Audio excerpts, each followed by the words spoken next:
The Toronto Raptors got their big fish and their center rotation locked in. They make a couple of moves, as in this one, I'm going to be reviewing who the Raptors are bringing in.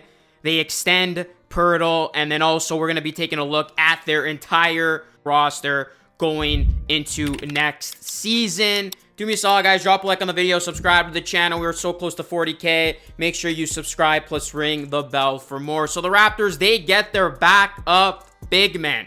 They get, and I'm going to attempt to say his name, probably going to butcher this, Sandro Mamukelashvili.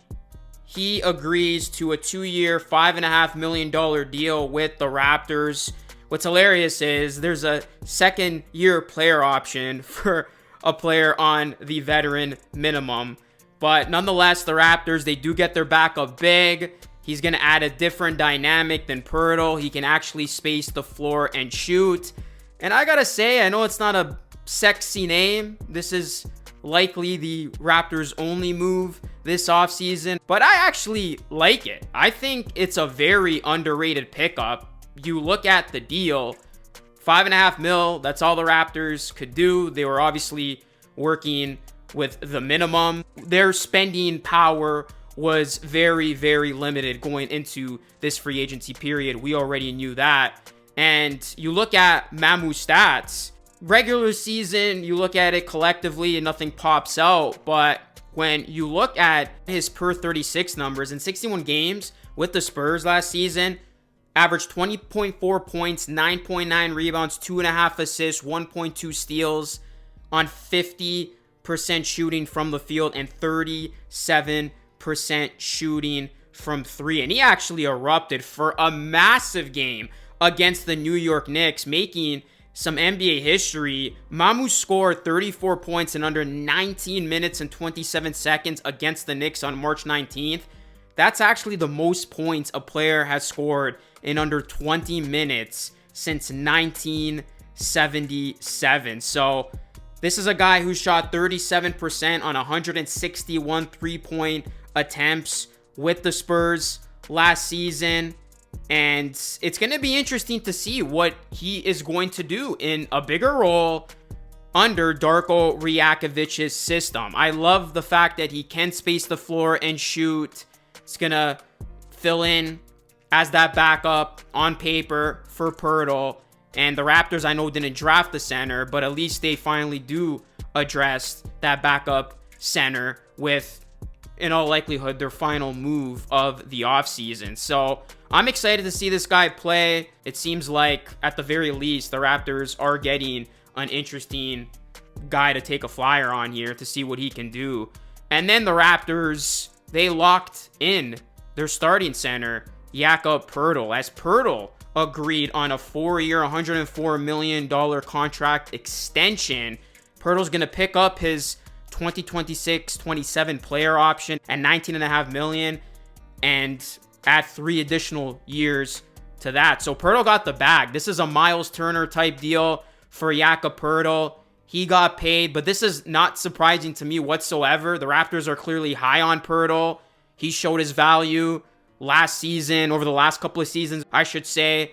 And the Raptors, they were reportedly not willing to include Poeltl in a deal for KD. So you knew this was coming, and you knew the Raptors were going to give him a big contract extension, and that they did. And you look at Jakob Poeltl, I know a lot of people are saying this is a lot of money for Poeltl, but he is one of the most underrated big men in the league. And by the way, big men are back, and there's an importance of the big men once again. Like, we see it around the league. The Lakers are looking for a big man. You need a quality starting center to be a serious team in today's NBA. This is not like what it was a few seasons ago where you could get away with not having a true big.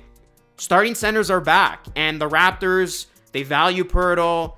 They have him now under contract for the next couple of years, and we see his value on this team. He does a lot of good things on both ends, and when you look at the numbers, the Raptors with Poeltl in the lineup over the last 2 seasons, 42 and 65. I know that's still well under 500, but you got to think the Raptors have been rebuilding. It's been a couple of lost seasons, but then without is the true telling number. They're 13 and 44 over that span.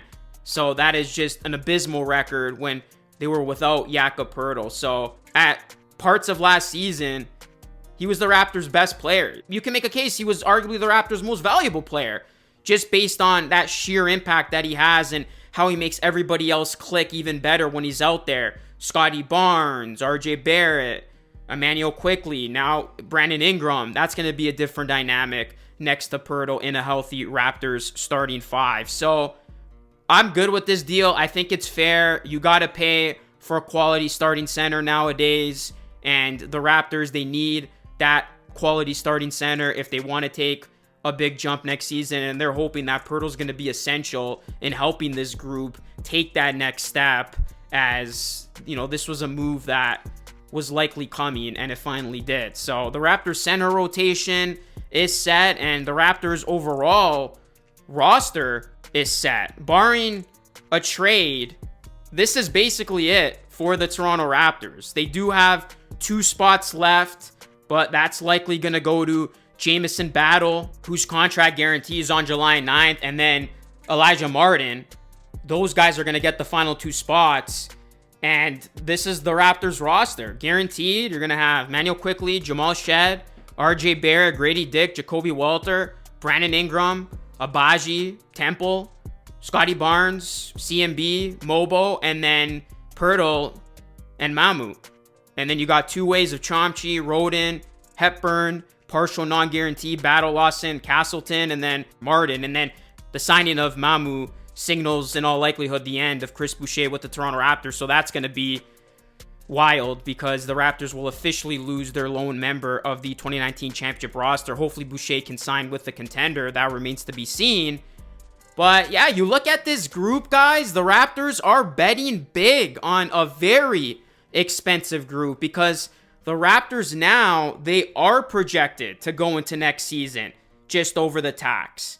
And that's pretty wild to think, because this Raptors team was just in the lottery and they're going to be a tax team. Now, the thing is, they won't be charged the tax until after game 82 of next season. So what the Raptors in all likelihood are going to do now, they're just going to go into next season, see what this group can do and how they look. And then the Raptors could then potentially make a trade at the trade deadline to shed money, of course, if that is needed, based on the results that the Raptors have to that point. It's fascinating. It really is, guys, because this can go either one of 2 ways. It can work out wonderfully, or it could just go up in flames. And when you look at it and you see all the money that's invested in this group, it's like, are the Raptors out of their minds? Like, this is insane. What has this team done? But you got to think, this is a group that hasn't played together. Guys have been in and out. Brandon Ingram has yet to suit up with the Raptors. So this can actually go very smoothly. Like, we could be in a situation where this team finally gets to play with each other at full strength. And it's like, damn, this team's actually good. Or it could go the other way. And I think it will fall on Brandon Ingram. Like, I'm not putting this on just one guy, but I think for this thing to work, Brandon Ingram's got to play like his former All-Star self. He's got to look like the old Brandon Ingram. And then Barnes has to compliment him well and take that next step. If that doesn't happen, then it becomes very problematic. Or even if an injury happens, that's when this thing blows up. And then we could see some very big significant changes happen at the trade deadline. But based on the reports, based on what's happening, it seems like this is the Raptors group. I don't think they're necessarily going to make a trade this summer. They don't have to. And they're going to see if the results back up the team that they've put together. But it is an expensive roster, and they will be expected to perform this season. If not, this could be disastrous. But nonetheless, this is the team. The Raptors, they fill out their roster spots. It will be interesting to see how this all comes together. The rotation, different lineups, all that fun stuff. But that's basically it, guys. Let me know your thoughts on all the moves. Let me know your thoughts on the Raptors roster going into this season. Again, barring a trade, this is basically it. Let me know your thoughts. Drop a like on the video. Subscribe to the channel if you're new. That is it for me. It's Luke signing off. Thanks for watching. I will catch you all again in the next one.